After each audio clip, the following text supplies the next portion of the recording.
This segment of the news is brought to you by Smitty's Cards and Coins. Would you like to know what your collectibles are worth? Come by 2281 Postal Road, Unit 4, across from the post office.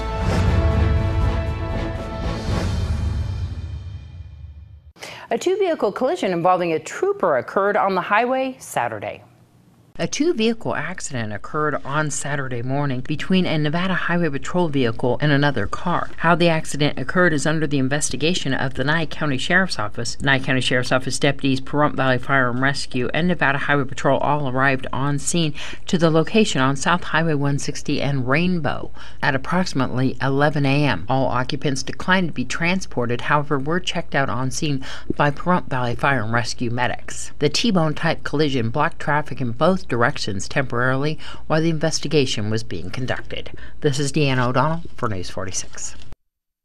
And there's a controversy concerning a request in the budget from the president for the proposed border wall. Congress is set to approve the supplemental 2017 budget, which will keep the government funded through the rest of the fiscal year. Trump has asked for approximately $1 billion to fund the start of construction of his wall on the Mexican border. Democrats and Republicans are refusing to approve the spending bill for the wall, which Trump said originally would be paid for by the Mexican government. Lawmakers have said that they will go all the way to a government shutdown unless he retracts his request, at least for now. Here's Angela Miles with today's Business First Brief. Topping our news, Wall Street and Washington. President Trump has signed an executive order calling for a review and potential elimination of rules under Dodd-Frank that rein in bad behavior on Wall Street. Those rules were put into place following the financial crisis. The president wants deregulation and says loosening rules will begin a whole new way of life for the country. On Wednesday, the president promises to unveil a massive tax cut plan. It's expected the plan will give leeway to companies that shelter money overseas and reduce the time it takes to complete personal and business tax filings. United officials are prepping to testify on Capitol Hill this week regarding that episode of a passenger being dragged off a jet to make room for a United employee.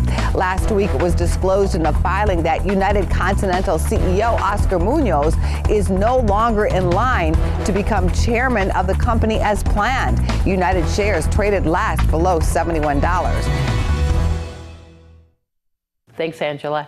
A mistrial has been declared against 4 of the 6 defendants in the Bundy trial being held in Las Vegas. The 6 were on trial following an armed standoff with federal agents addressing cattle grazing rights after law enforcement began to round up Cliven Bundy's cattle near his ranch in 2014.